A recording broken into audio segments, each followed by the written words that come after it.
Hari ini kita pengen menyapa dulu kawan-kawan yang masih diuber-uber sama aplikasi pinjaman uang online, yang masih ditakut-takutin, yang akan dibawa ke jalur hukum, ini itu segala macam sama aplikasi pinjaman uang online. Kita pengen menyapa dulu kawan-kawan yang hari ini gagal bayar, yang masih galau, yang mandinya nggak basah, makannya nggak kenyang, tidurnya tak nyenyak. Kita pengen doakan kalian agar masih tetap dalam lindungan Tuhan Yang Maha Esa, Allah Subhanahu wa Ta'ala. Amin ya Rabbal Alamin. Oke guys, hari ini fenomena aplikasi pinjaman uang online ya sedang marak terjadi dan tumbuh subur di Indonesia. Dan hari ini juga banyak masyarakat kita itu yang benar-benar belum paham ya tentang cara kerja dari aplikasi pinjaman uang online hari ini. Dan hari ini juga masih banyak saudara-saudara kita itu yang ditakut-takutin ya sama aplikasi pinjaman uang online dengan tuduhan dan pasal-pasal hukum yang mereka pasangkan ketika menagih aplikasi pinjaman uang online. Jadi di video-video yang sebelumnya pun kita sudah membahas banyak ya tentang aplikasi pinjaman uang online ini. Pasti pertanyaan pertama yang paling mendasar itu ketika kawan-kawan masih belum mampu melakukan pembayaran, bagaimana kalau seandainya bang kita telat bayar atau belum mampu membayar, apakah kita bisa diproses secara hukum? Jawabannya bisa. Apakah kita bisa dibawa ke jalur pidana dan akhirnya terpenjara? Jawabannya bisa, ketika kawan-kawan melakukan penipuan data. Ingat, segala ketentuan hukum bisa dibawa ke jalur pidana ketika kawan-kawan melakukan penipuan data. Karena aplikasi pinjaman uang online hari ini semuanya kan serba online. Kita tidak ketemu langsung dengan yang bersangkutan, dengan yang punya uang, dengan yang punya aplikasi. Jadi sekarang kita kirim foto, gelengkan kepala ke kanan ke kiri, kedipkan mata Anda, buka mulut Anda. Ya semuanya pasti tahu ya tentang geleng ke kanan, geleng ke kiri, buka mulut Anda, kedipkan mata Anda ya. Hari ini itu merupakan pengalaman yang paling lucu di zaman now ya. Semua orang hari ini pasti sudah ngeh banget ya tentang geleng kanan dan kiri. Oke, kembali ke jalur hukum ya. Hari ini apakah kawan-kawan yang melakukan pinjaman uang online itu bisa dibawa ke jalur hukum dan akhirnya dipidana? Jawabannya bisa, ketika kawan-kawan melakukan penipuan data. Terserah itu mau data apa saja. Bisa dituntut? Bisa. Dan apakah hari ini dari sekian banyak kejadian aplikasi pinjaman uang online, dari ratusan aplikasi pinjaman uang online hari ini, bahkan ada ribuan baik dengan yang ilegal sekalipun, hari ini aplikasi pinjaman uang online itu tidak pernah menempuh jalur hukum. Jadi nanti kita akan bahas lagi bagaimana dengan pasal-pasal yang hari ini mereka tuduhkan, yang mereka kirimkan melalui WA dengan tulisan catatan tebal ya, supaya kita terfokus ke situ. Jadi hari ini belum ada aplikasi pinjaman uang online apapun yang menempuh jalur hukum ketika debiturnya telat bayar atau mungkin gagal bayar. Apakah mereka bisa menempuh jalur hukum? Jawabannya tadi bisa, ketika mereka meng-cross check, mencek kembali data-data yang kita kirimkan.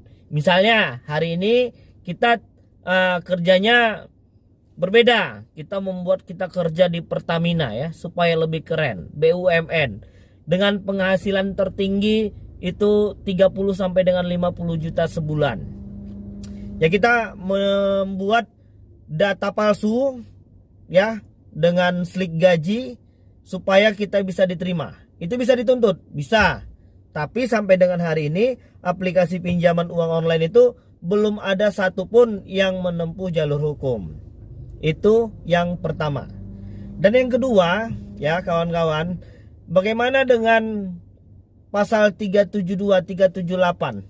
Atau mungkin sering kawan-kawan mendapatkan dengan pasal dan tuduhan wan prestasi katanya hari ini ya. Pasal 372 penggelapan, 378 penipuan dan lain sebagainya, banyak banget pasal-pasalnya yang mereka sangkakan, yang padahal mereka sendiri juga sebenarnya belum paham ya dengan tuduhan-tuduhan kita ini maling dan lain sebagainya. Ya sebenarnya jawabannya gampang ya.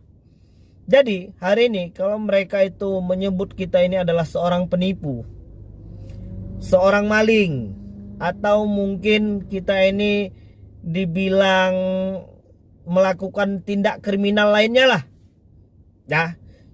Data-data kita itu gampang kalau memang mereka mau. Data-data kita tuh ada sama mereka. Kita sudah mendaftar dengan kelengkapan segala macam ini, segala macam.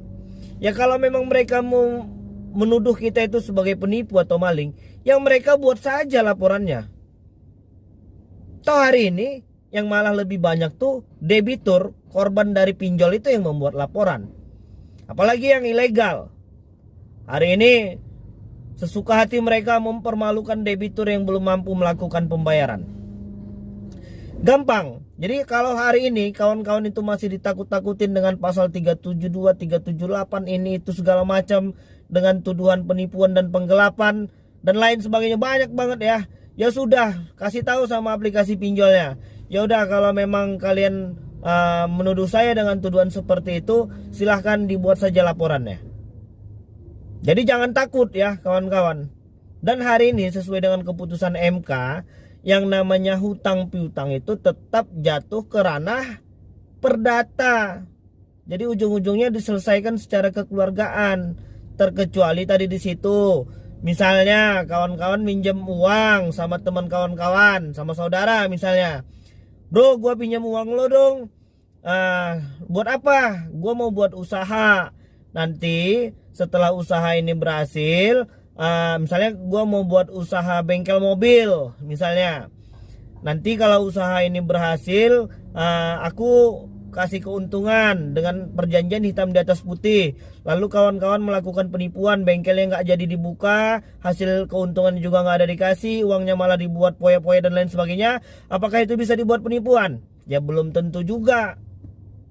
Sampai dengan sejauh itu saja belum tentu dibawa ke ranah pidana. Masih ada jalur hukum lainnya yang bisa diselesaikan secara kekeluargaan. Apalagi hutang kawan-kawan yang nominalnya nggak seberapa. Hari ini nominal untuk aplikasi pinjaman uang online itu paling banyak 2 sampai dengan 3 juta rupiah. Ya kalau memang mereka itu mau menempuh jalur hukum, ya lebih baik, lebih bagus. Ya mudah-mudahan bisa diselesaikan secara kekeluargaan. MK sudah bilang yang namanya hutang piutang itu tetap jatuh ke ranah perdata. Jadi bang, hari ini banyak juga itu pinjol yang katanya membawa kita ke jalur hukum dengan tuduhan wan prestasi, pengingkaran janji. Siapa yang mengingkari? Ya, tidak ada yang diingkari. Hari ini memang kawan-kawan itu belum mampu melakukan pembayaran karena memang belum punya uang ya. Karena memang kesulitan perekonomian hari ini hampir seluruh aspek kehidupan, dan bukan hanya di Indonesia. Di negara-negara lain juga hari ini hampir sama dan serupa dengan negara kita. Semuanya merasakan kesulitan badai perekonomian. Ya, jadi tenang, jangan takut, kawan-kawan tidak akan dibawa ke jalur hukum. Toh mereka juga akan kaji. Perusahaan mereka juga akan menganalisis kembali berapa lagi biaya yang akan mereka habiskan untuk menempuh jalur hukum. Toh hari ini utang kita juga nggak seberapa ya kan? Jadi tetap tenang, jangan panik, stop gali lubang tutup lubang, dan tetap berpikir positif ya kawan-kawan. Hari ini kawan-kawan terlalu banyak mikirin yang aneh-aneh, berimajinasi yang bukan-bukan, yang seharusnya tidak terjadi dan belum pasti diketahui, akhirnya membuat kecemasan dan ketakutan sendiri di dalam diri. Ujung-ujungnya stres, depresi, anak-anak terlantar, pekerjaan gak fokus, kesehatan kita berkurang. Terlalu banyak nanti efek kerugian dari aplikasi pinjaman uang online ini. Jadi kita harus tetap menanamkan di dalam diri kita ini rasa optimis ya. Apapun hari ini permasalahannya, Tuhan tidak akan memberikan cobaan di luar batas kemampuan hambanya. Itu yang pertama. Dan yang kedua, semua masalah pasti ada solusinya. Dan yang ketiga, ingat, masalah hutang pasti akan kita selesaikan. Tapi nanti setelah kita memiliki kemampuan. Dan stop gali lubang, tutup lubang. Oke, jadi mungkin itu dulu yang bisa saya sampaikan. Mudah-mudahan video ini mampu membakar kembali semangat kawan-kawan yang hari ini sedang padam karena aplikasi pinjaman uang online. Jadi mungkin itu dulu. Assalamualaikum warahmatullahi wabarakatuh.